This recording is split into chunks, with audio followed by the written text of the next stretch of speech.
अब हम इस पानी को हटा लेते हैं और यहाँ पे इस बॉक्स को लगा देते हैं। और बॉक्स को सेट करने में हमें थोड़ा सा टाइम लगता है। और हम ये दोनों बॉक्स आगे की साइड से लगा देते हैं, पिंक और येलो। ये दोनों जुड़ नहीं पा रहे हैं। ये हम इसके ऊपर रख देते हैं हमारी रेड कार। रेड कार हमारी अभी आराम कर रही है। अब हम इन दोनों को बराबर कर लेते हैं और ये हमने इन दोनों को बराबर कर लिया है। ये हमारी वाइट एंड ब्लू, ये येलो कार है हमारी।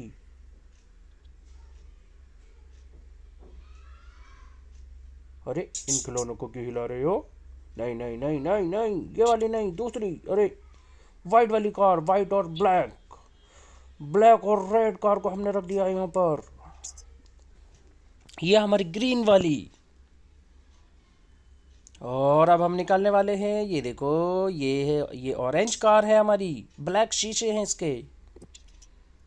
ये हमारा येलो और रेड एंड ब्लैक ट्रैक्टर। ये हमारा मोटू भाई है, ये मुंह खोले रहते हैं। और ये है हमारी मास्टर पुलिस कार। ये भी हमारी मास्टर पुलिस कार है। ये खाली हो चुकी है, इसको हम रख देते हैं और बाय बाय।